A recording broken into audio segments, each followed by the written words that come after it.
korka waxa uu qoran saaday waqaf lillahi ta'ala waxaana laga waqfay cali mahdi maxamed iyadoo magaalada muqdisho ay ka socoto tacsida allah u naxariistay madaxweynihii hore ee Soomaaliya cali mahdi maxamed oo jimcihii tacsida allah u naxariistay madaxweynihii hore ee Soomaaliya cali mahdi maxamed soo dhaafay lagu aasay magaalada muqdisho ayaa maanta waxaa tacsida ka qayb qaatay beesha warsangeli harti abgaal waxaana ay guddiga tacsida ay ku wareejiyeen 10 neef oo geel ah gaari raashin ah iyo kutubo quraan ugu horeyn madasha waxaa ka hadlay nabadoon cabdi maxamed maalin nabadoon maxamed axmed raage cagay garaad xuseen sheekh mukhtaar cadde agaasimaha guud ee wasaaradda arrimaha gudaha ee Soomaaliya Saciid Cali Sow iyo sidoo kale Ibrahim Sheekh Muxyidiin iyagoo ka hadlay kaalintooda ku aadan ka qayb qaadashada tacsida jannada Allah ka waraabsho cidda u taga doorkeeda Allah ka dhigo ducaan le aan waa u duceeyna wax kale uma galno ilaahay ha aqbalo qaraabay soo dhawaada waa walaalihiin oo yaraankii rataabgaal waa uu tacsiidaas u socdaa wuxuu wadaa 10 kaas geela iyo badarkaas dhilla wax oo Umar Cabdalle yaraanka rataabgaal abgaal ismaan usoo ku soo tacsiyo gutama laakiin tabara inta naqatay ninka qaaliga ah markuu dhinto waa inay qaraabadu isu yimaadaan isbaraarujiyaan isagana taxsiyeeyaan waajiba marka walaalaheenu soo dhawaada anagu maanta waxaan idin kugu nimidnay inaan dhahno walaalkeena Allah u naxariisto inaan idin dhahno yaan idin kugu nimidnay marka soo dhawaada waa qaraabadan waa yaraanka harta abgaal saasay idin kugu yimideen inaad naga gudoontaan waxaad naga gudoomaysiin taxsidaas waa walaalkayna ka xishoomayno in loo ceeb qarayaan ognahay ee warsangeli wuxuu cali mahdi ku ahay taariikh sheegid marto waa la wada og yahay soo dhawaada raxa la taagan yahay خير رحمة الله سيان لنا هاي فنوصو أهاي مترمك سو أهاي نلو أهاي دينو كو أهاي ددنمو كو أهاي داق بحنو كو أهاي عدان اندهي ريو دعدي أنا هدي لا شيء وحان عدان اندهي قب كتير وحان لنا لكن إن لله ما أخذه وله ما أعطى أنا قالوا نو أهاي لكن شالي إلهي كياني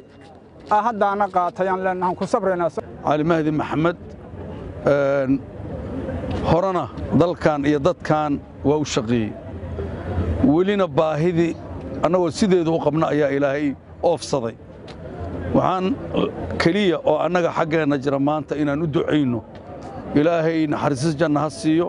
ilaahay ha u naxariisto cali mahdi maxamed wuxuu ahaa madaxweynihii bilaabay in Soomaaliya dib u heshiisiinteedii iyo saldhigeeda gundhiga u ahay nin weynaa naga baxay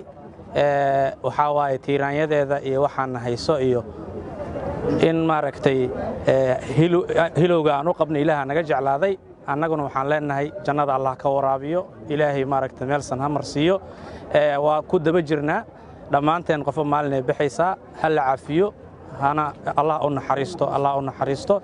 إمام ظاهر إمام محمود إمام عمر يوغاس محمود علي وغاس يسدو كله سنتر دفله أي يجونا كم هاد عليي كارين تكو أدن كغيب قادة شدة تعسيدة بيش ورسنجلي هرتي أبقال إلها مهرلي نوافجي ضد كان قرابة أن أقربة شرف كله إني نوي مادان نوي مادان إني أدعيان ربنا أبريان مرحوم علي مهدي محمد runtii la wada sheegay waxa uu noo yahay kulligeenba waa isagoo tacsiinayna marka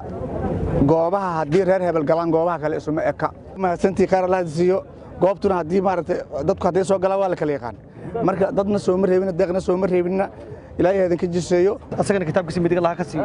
idinkana dhammaan haddii ila dibigin dibaalkii Allah afiyo deeqda keenteen iyo darajada keenteen dadkiina iyo deeqin Allah ku dhowro dadkiina deeqin Allah ku dhowro taftakay tijaarada tacliintana Allah idin kordhiyo xoolaad keenteen tinteero qeyran Allah siiyo idoo sharna Allah idinka xijaabo dhammaanteen Allah sukaan yafiyo asagana kitaabkiisa midig Allah ka siiyo kitaabkiisa midig Allah ka siiyo qabrigiisa Allah waasiyo ducada u duceysan dhammaantiina Allah aqbalo sabab jaariyaan Allah ka dhaw afiya masaamax salaam waxaan ahaa dhakhtarkiisii 30 sano ahaa habeen ku dambeysana waa la joogo bari oo baxay dardaaran yara raba in idin dhibo tolow dardaaranka wuxuu yahay oo ii sheekeynay iguna dhaafay wuxuu yeeri midnimada siyaasadeed ee mudullood waa midda maanta muhiim ah midda ku haminay rabaa oo higsanay waliba midnimada siyaasadeed ee mudullood waxa ilaa iyo carta ilaa maanta la joogay goobtaana dhiga wuxuu yidhi waa tawfiiq la'aan marka tawfiiqdaa siyaasadeed waa wuxuu ka dardaarmay oo loo baahan yahay arrin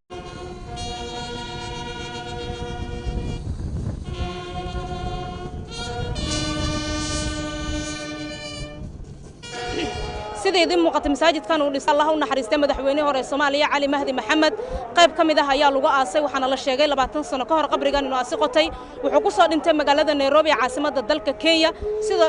sida la sheegana wuxuu u dhintay cudurka safmarka ee corona janaasada koowaad ee markaas waxa lagu la tukaday garoonka diyaaradaha Eedan Cadde ayadoo ay kula tukadeen madaxda ugu sareysa dalka uu horkacayay madaxweynaha Jamhuuriyadda Federaalka Soomaaliya Maxamed Cabdullaahi Farmaajo ra'iisul wasaaraha xukuumadda Federaalka Soomaaliya guddoonka golaha shacabka guddoonka golaha aqalka sare maamulka gobolka Banaadir xildhibaanada labada gole xubno kamid ah golaha wasiirada salaadiin odayaal dhaqameedyo mas'uuliyiin hore xilal kala duwan dawladda ugu soo qabtay iyo ehelka marxuumka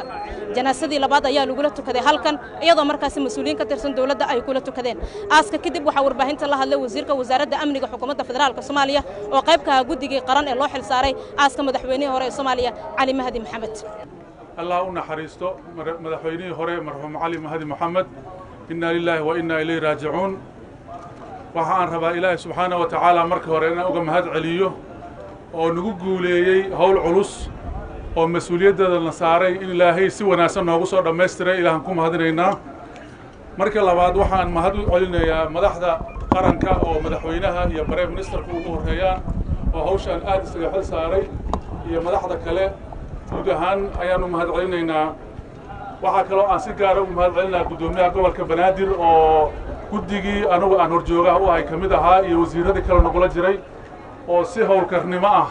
u wada shaqeeyey oo muujiyey karti iyo dulqaad fara badan sidoo kale waxaan mahad u celinayaa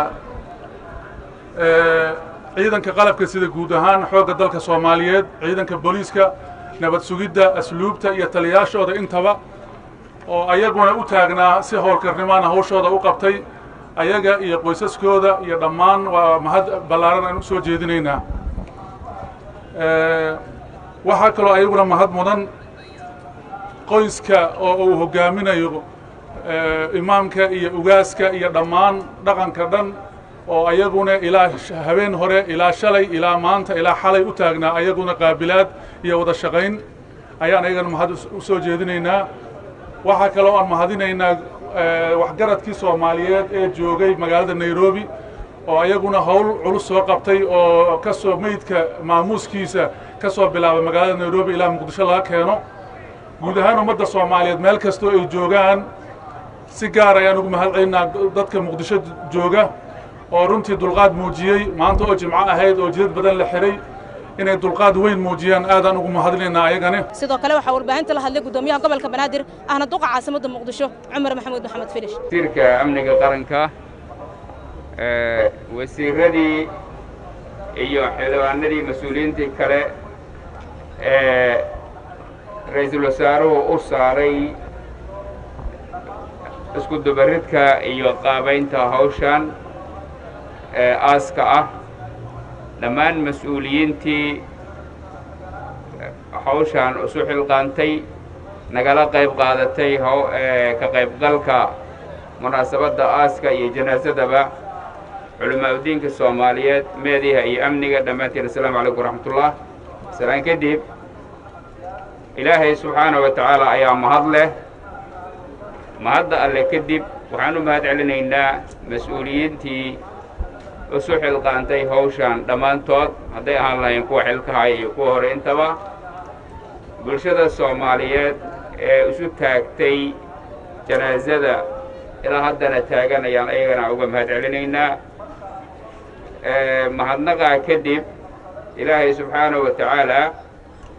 ha u naxariisto samar iyo iimaanna ha ka siiyo guud ahaan bulshada Soomaaliyeed gaar ahaan qoyskii iyo eheladii uu ka baxay madaxweynihii hore marxuum Cali Mahdi Maxamed mudanayaal waa ilaahay mahadiis si wanaagsan ayay noogu suuro gashay dadaal badan oo la sameeyey kadib in laga soo qaado meydka magaalada Nairobi ee dalka Kenya la keeno dalkiisii lagu tukado mas'uuliyiintu ay kula tukadaan garoonka diyaaraduhu ay caga dhigtaan kadibna la keeno goobtii lagu aasi lahaa oo ah masaajidkii oo asaga dhisay qayb ka mid ah ilaahay baa mahad leh mahadnaqa alle kadib waxaan uga mahad celinaynaa dhammaan intii ka qayb qaadatay howlahaas oo nagala shaqaynaysay mar rabo inaan warka idinku sii badiyo aan u ducayno marxuumka janaasadana meel walba oo dalka Soomaaliyeed masaajid ku yaal ama culimo ay joogto inay u tukadaan oo ay u duceeyaan ayaan ka codsanaynaa Faadimo Cabduqaadir raadiyo iyo TV-ga dalsan Muqdisho waa inaad hubisaa halka aad ku nasanayso inay ku habboon tahay naftaada raajicuun waxa aan rabaa Ilaahay subxaanahu wa ta'aala marka hore inaan uga mahad celiyo oo nagu guuleeyay hawl culus oo mas'uuliyadda la saaray in Ilaahay si wanaagsan noogu soo dhameystiray ilaahan ku mahadinaynaa marka labaad waxaan mahad u celinayaa madaxda qaranka oo madaxweynaha iyo prime ministerku ugu horeeyaan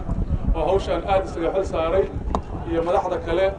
guud ahaan ayaanu mahad celinaynaa waxa kale oo aan si gaar ah u mahad celinayaa gudoomiyaha gobolka Banaadir oo guddigii anagu aan horjoogaha u ahay kamid ahaa iyo wasiiradii kale nagula jiray oo si howlkarnimo ah u wada shaqeeyay oo muujiyay karti iyo dulqaad fara badan sidoo kale waxa aan mahad u celinayaa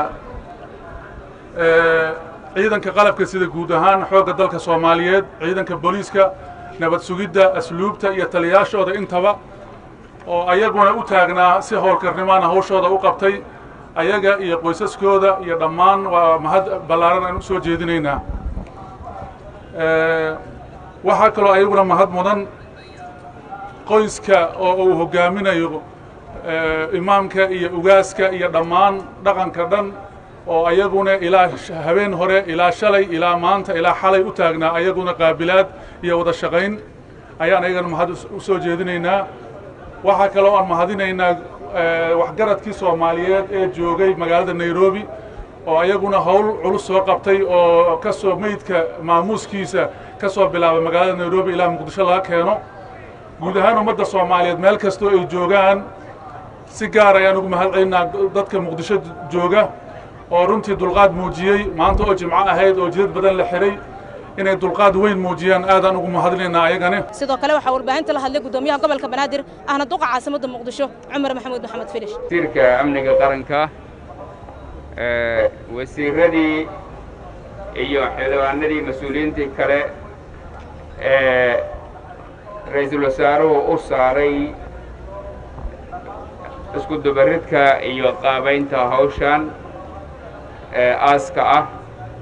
dhammaan mas'uuliyiintii hawshan usu xilqaantay nagala qayb qaadatay ka qaybgalka munaasabadda aaska iyo janaasadaba culimaadudiinka Soomaaliyeed meediyaha iyo amniga dhammaantiin assalaamu calaykum waraxmatullah salaan kadib ilaahay subxaanahu wa ta'aala ayaa mahad leh mahadda alle kadib waxaan u mahad celinaynaa mas'uuliyiintii usu xilqaantay hawshan dhammaantood hadday ahaan lahayn kuwa xilka haya iyo kuwa hore intaba bulshada Soomaaliyeed ee isu taagtay janaasada ilaa haddana taagan ayaan ayagana uga mahad celinaynaa mahadnaqa kadib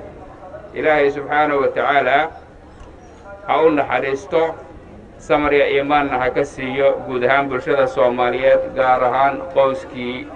iyo eheladii uu ka baxay madaxweynihii hore marxuum Cali Mahdi Maxamed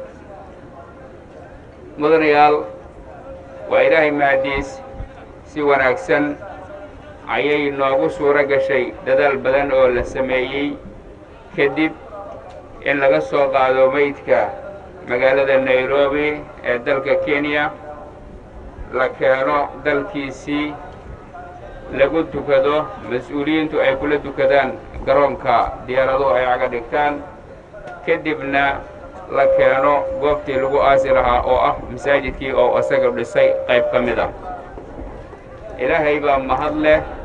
mahadnaqa alle kadib waxaan uga mahad celinaynaa dhammaan intii ka qayb qaadatay howlahaas oo nagala shaqaynaysay mar rabo inaan warka idinku sii badiyo aan u ducayno marxuumka janaasadana meel walba oo dalka Soomaaliyeed